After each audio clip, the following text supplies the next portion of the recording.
Debate tenso e acalorado. De um lado, a advogada Cynthia Dark, conhecida por sua forte atuação na defesa das mulheres.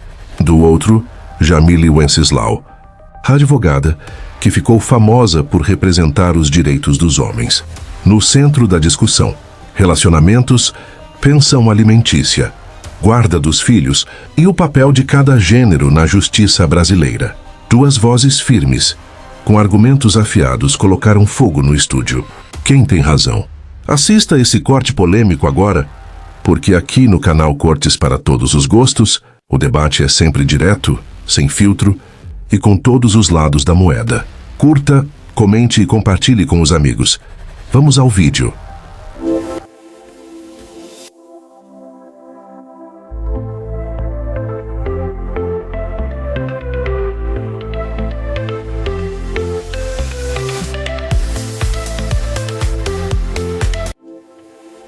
Link sempre na descrição.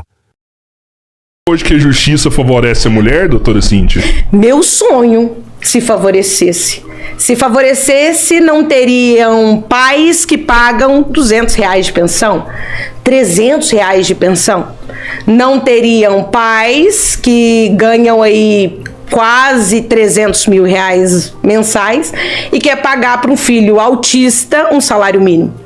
Sendo que ele tem pleno conhecimento de que os gastos de uma criança, ainda mais especiais, é muito maior do que esse valor. E olha, que se de fato o nosso judiciário fosse a favor das mulheres, todo esse tempo gasto com trabalho invisível aos olhos do judiciário, seriam levados em consideração para o cômputo do valor fixado de pensão. E aí a gente vai citar alguns. Levar e buscar da escola. Lavar, passar, cozinhar, levar e buscar de terapias. Vamos raciocinar. Uma mãe que tem uma criança autista, quer ir no mínimo umas 3, 4 sessões de terapia por semana. Quem é que leva essas crianças? É a mãe? Ou, na maioria das vezes, é o pai? É óbvio que, na maioria das vezes, é a mãe. E, infelizmente, o nosso judiciário não leva em consideração esse tempo despendido por essa mulher para cumprir sozinha, na maioria das vezes, com essas obrigações e responsabilidades da criança. Então, quem dera eu... Mas eu luto para que um dia eu possa ver um judiciário que, de fato, vai pegar aí as despesas da criança e vai falar, beleza, a criança gasta quanto por mês? 3 mil? Então, meu caro, é 1.500 para cada. Vamos lá, ela leva e você busca da escola. Ah, mas o meu... Foda-se, se vira. A mãe não fez o filho com o dedo. E a paternidade jamais deveria ser opcional. E, infelizmente, o que a gente vê é um judiciário que não tem preparação, na maioria das vezes, para entender esse trabalho todo invisível que a mãe faz sozinha, na maioria das vezes, e não leva em consideração. Então, o que deveria ser a possibilidade financeira, a necessidade da criança e a proporcionalidade. Então, se eu sou um pai, que eu tenho um tempo para trabalhar mais do que essa mãe, automaticamente eu posso escolher um emprego melhor, que eu ganhe mais. Por quê? Porque eu não tenho que levar o filho antes para a escola. Porque eu não tenho que me preocupar em arrumar um emprego que eu tenha que sair ali tipo umas 4h30, 5 horas estourando para pegar a criança na escola. Eu não tenho que me preocupar se 3 vezes na semana eu tenho que levar a criança para terapia, porque a criança é especial, entendeu? Então, quem dera se a gente vivesse nesse mundo ideal de judiciário que só protege as mulheres. Isso não acontece, então? Não. Concorda, doutora Jamile? Pois então, aqui já está dando 1 minuto e 18, 1 minuto e 19, a doutora já estava falando há mais de 1 minuto. Você percebeu, telespectador, percebeu, queridos colegas, que a doutora, ela parou para falar somente sobre a questão financeira? Infelizmente, essa é a ideia que quando nós estamos falando, aqui nós estamos falando da defesa do direito da criança, o foco sempre, pelo lado aqui da doutora, como a gente foi possível verificar, pelo lado financeiro. Eu discordo plenamente no que a doutora falou, integralmente. Por quê? Porque o que mais está crescendo são pais lutando diariamente para ter acesso aos seus filhos. Diariamente. E provavelmente, inclusive pode até entrar aí as clientes da advogada, que aqui está na minha frente, que às vezes impede os pais dos seus filhos de terem acesso ao próprio filho. E aí vai os homens entrando na justiça para ter acesso. Nós temos duas situações. Primeira, uma alienação parental, que eu posso concluir aqui como judiciária, onde a maioria do judiciário coloca finais de semanas alternados para o pai vai lá, prova que ele tem condições, que ele quer exercer a paternidade justamente para não ter esse encargo para a genitora, e ele dá finais de semanas alternados. Sabe quanto é que dá? 4 vezes ao mês. Para o pai, sendo que o pai quer exercer a paternidade de forma ampla e ativa. Por um outro lado, nós temos a própria genitora, que não sei que é por questão de ego, impede o pai de exercer a paternidade. E aí vem a advogada aqui na minha frente, falando que a mãe faz isso, a mãe faz aquilo, a mãe é isso. Por quê? Porque ela mesmo pega isso e não deixa o pai ter acesso ao próprio filho. Porque é isso que a gente vê na maioria das vezes.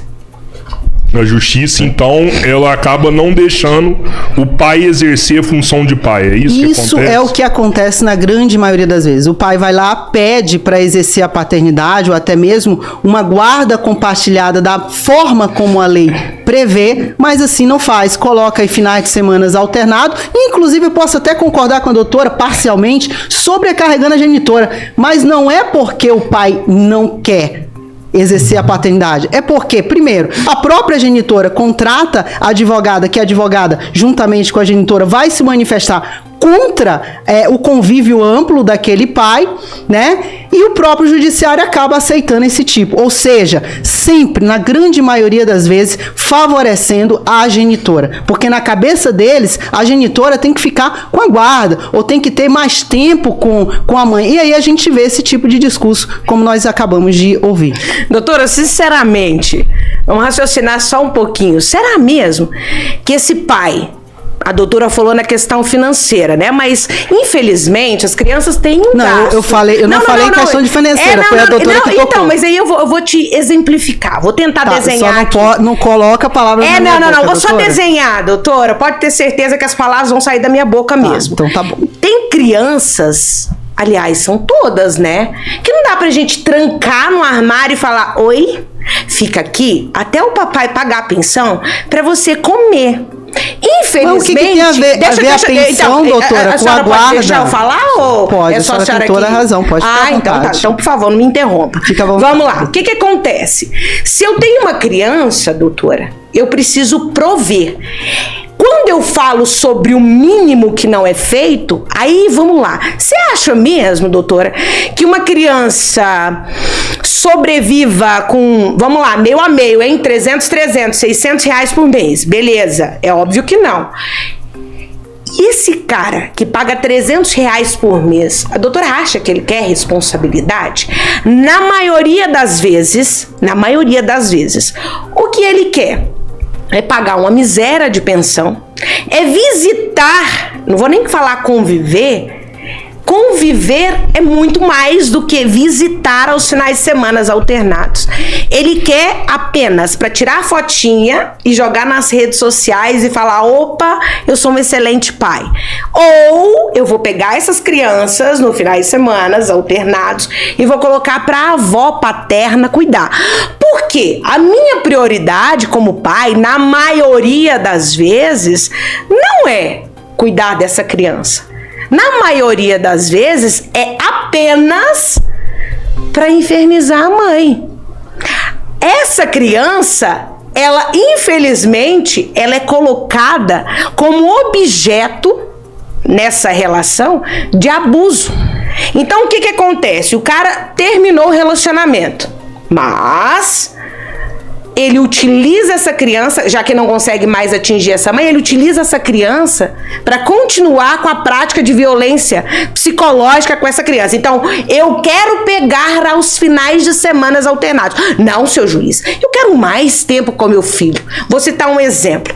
Teve um pai, bosta, de São Paulo, que ele entrou com uma ação alegando que a mãe era alienadora, pediu guarda com unilateral, que essa mãe não tinha competência para cuidar da criança, entrou com ação judicial. Mas na verdade, era uma manobra para que essa mulher não corresse atrás dos direitos dela em relação aos bens.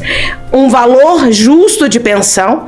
E aí o que aconteceu? Antes mesmo do fim do processo, doutora, ele tá 3 meses sem sequer perguntar se o filho tá vivo ou tá morto. Então, será mesmo que esse pai bosta, ele quer ter responsabilidade de cuidar da criança, de lavar, passar, cozinhar, cuidar, dividir responsabilidades? Eu tenho inúmeros prints, inúmeros.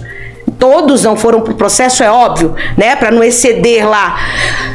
Que a mãe falou, você vai levar no médico? Não, eu não tenho tempo. Não tem como eu sair do emprego mais cedo. O meu chefe não autoriza. Não vou pegar esse final de semana não, porque eu tenho que ir viajar. E aí a doutora acha mesmo que um cara que não consegue suprir a metade das despesas de uma criança vai querer uma responsabilidade dessa? Sendo que ele falou, opa, peraí, eu vou pagar esse valor de pensão, porque senão você vai gastar com você R$300. Não tem essa preocupação, entendeu? De gastar com ela. Né? E aí, você pensa... Mas tem essa preocupação, assim? Ele fala, vai gastar? Fala. Eu tenho vários prints que o cara fala assim, você quer? Administra bem aí a pensão. Daí você vê o comprovante de R$300, R$400 de pensão. Você fala, como? Como que eu consigo, entendeu? Suprir as necessidades de uma criança. Agora, alegar que a mãe é alienadora e não fazer o mínimo, né? A mãe é alienadora, engraçado, né? O cara é que pratica a autoalienação parental e a mãe é que é alienadora.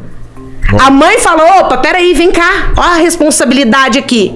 Só que é muito mais bonito ter no papel, né? A guarda compartilhada. Doutora Jamile. Amém. Gente, tô aqui cronometrando 4 minutos. Arruma um relógio pra ela aqui, ó, pra ficar mais fácil. O que acontece? Você ouviu aqui palavrão de baixo escalão, como é? Bosta. Pai bosta. É muita merda que acabou de sendo falado. Com certeza, porque doutora, são assim... por favor, eu lhe respeitei mesmo, não concordando. No começo a senhora não concorda. Vamos. O que acontece, pessoal? Vocês percebem que a tese a todo momento é a questão financeira.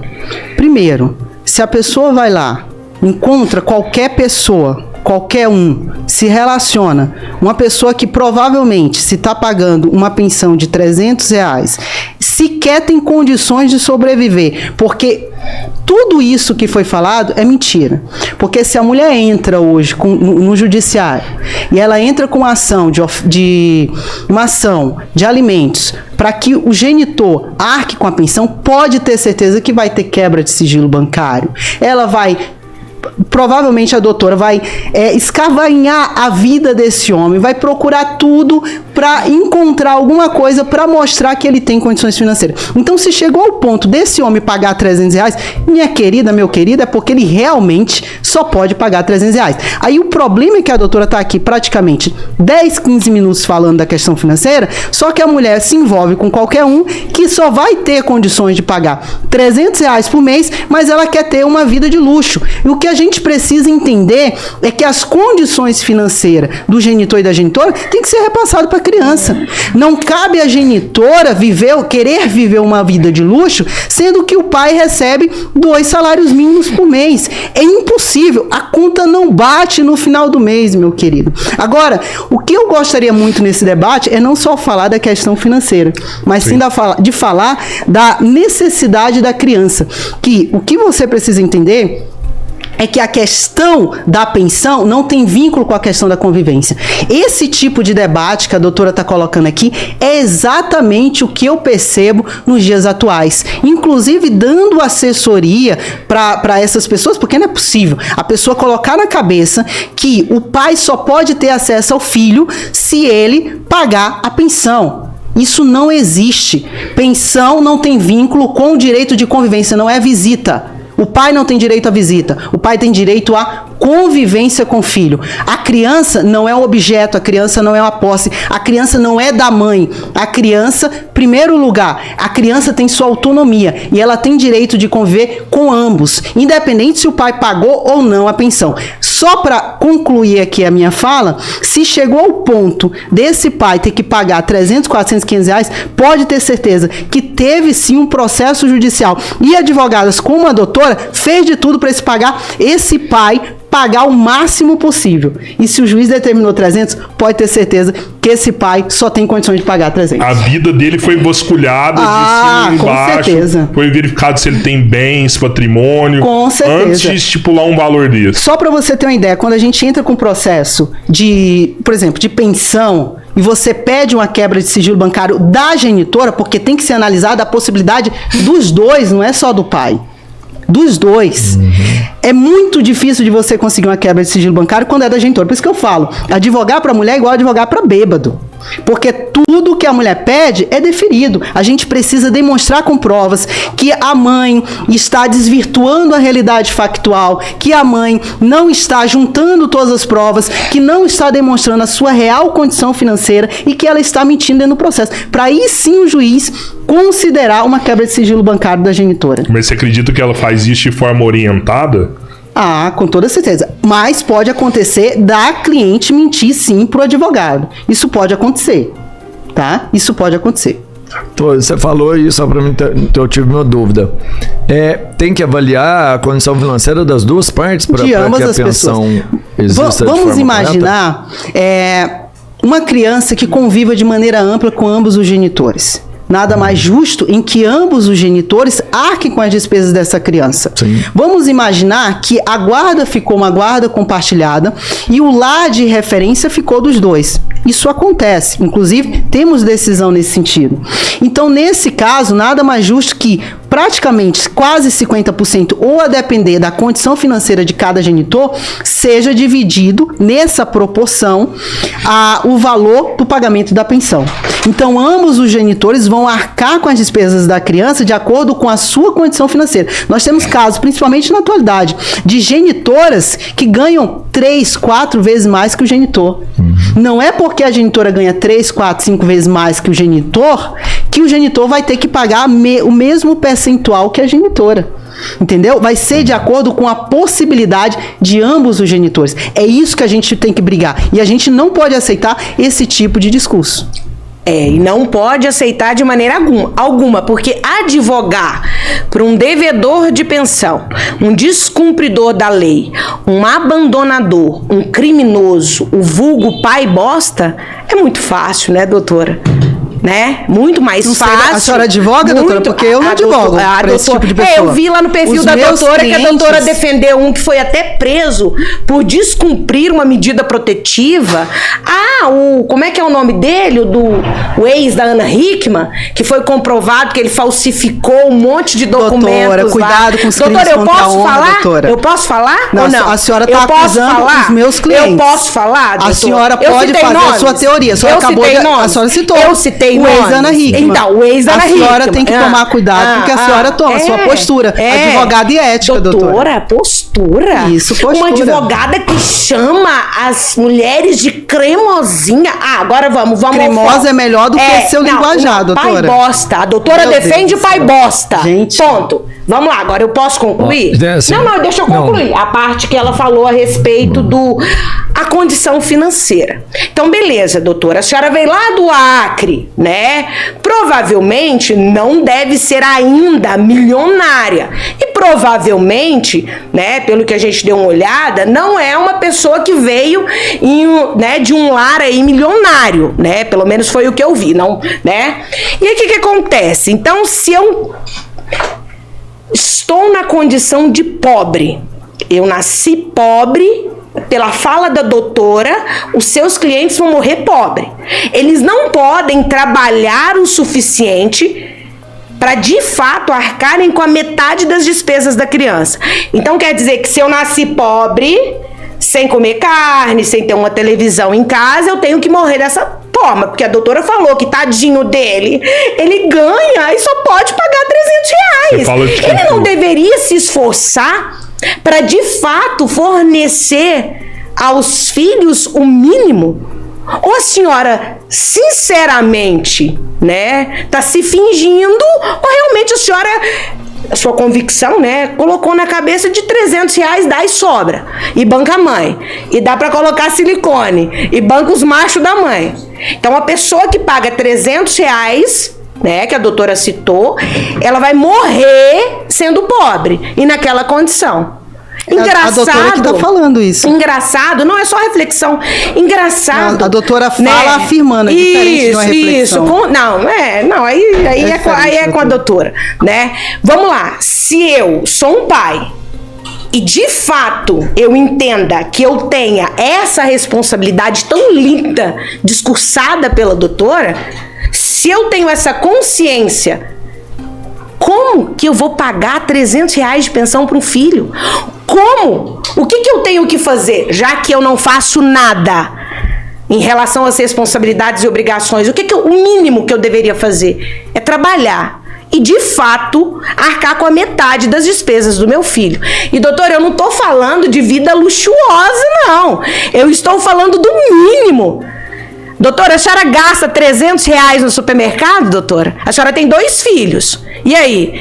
R$300 mais os 300 do seu marido, 600 por mês, a senhora consegue suprir todas as necessidades dos 2 filhos da senhora. E por a senhora ter nascido em um lar não tão farto, eles vão ter que se contentar com os 300 de cada. Eu não posso buscar melhora na minha condição financeira e poder fornecer aos meus filhos uma educação de qualidade. Não posso. Um tratamento digno, quando eu estou falando de uma criança especial. Porque R$300, dependendo de onde você está, você não paga um plano de saúde que preste. Então não é a genitora que não se enquadra à realidade financeira do pai. É esse pai que não faz o mínimo de esforço para suprir a metade das despesas dessa criança. Você acha que ele teria que ter dupla jornada de trabalho? Não, ele paga, ele tem que se profissionalizar. Vou dar um exemplo. Encanador, aí não tem nem alma, não tem vida. Tadinho dele. Nossa, tão cruel. Vamos lá. O encanador que foi colocar as mangueiras nos prédios, nas 3 torres lá do condomínio. O cara, ele fez um curso de encanador. De 9 horas da manhã até as 13, ele ganhou R$750. Isso num dia. Então, na verdade, o que falta é coragem. É coragem e, de fato, consciência de que essa criança não vive com R$300. Então, se eu quiser, eu consigo. Quero uma parte. Eu queria só colocar uma coisa aqui, gente. É assim, o que eu queria que acontecesse aqui de verdade? As duas são excelentes profissionais. A gente chamou aqui quem a gente conhece, que realmente é uma referência em cada um dos lados. Então, que assim, que se questionasse mais o profissionalismo de cada um, ou que citasse partes que já foram vistas. E que se mantesse mais dentro de um diálogo ou dentro da lei. Sim. Sabe assim? Porque eu acho que é indiscutível a sua capacidade como profissional, como eu acredito que é indiscutível a capacidade da doutora Jamile como profissional. Então, pra gente manter, até por ser uma parte do direito que as pessoas respeitam muito, sim, que eu sei que essa parte do diálogo, dela ser forte, mostrar pontos, que ela é parte do direito em si, na defesa, né? Mas que aqui, a gente traz um diálogo mais de irmãos. Então, assim, vamos manter, eu queria que ficasse mais dentro do direito para as pessoas entenderem o que é direito de cada uma. Tá. Eu vou responder exatamente a resposta da doutora, com ética, com moral e com muito respeito. Vou dar um exemplo de tudo que a doutora falou, mas juridicamente como seria o correto. Se uma mulher se envolve com um homem que, infelizmente, ele não tem um currículo adequado e não tem condições de assim exercê-lo para exercer uma profissão onde pagaria mais de 5 mil reais, 10 mil, tenho plena certeza que esse seria o sonho desse pai, receber 10, 5 mil, porque não ajudaria não só o seu filho, que tanto busca por alimentos um valor maior, assim como ele também. E quem sabe muitas outras coisas ele poderia arcar. Mas se a genitora assim não faz, cabe a ela, se ela pode, conceder ao filho. A doutora falou tanto da minha vida pessoal, falou tanto, inclusive, citando a minha história, citando toda a minha carreira. Eu não tenho vergonha nenhuma. O pai do meu filho não tem condições de pagar um valor exorbitante, mas eu tenho condições de proporcionar ao meu filho uma condição mais adequada. Mas não é por isso que eu vou nas redes sociais, como de maneira ética, prefiro 1000 vezes chamar de cremosa, do que um linguajar, um palavrão, qualquer outra coisa que seja, e denegrir a imagem do genitor. Porque nenhum genitor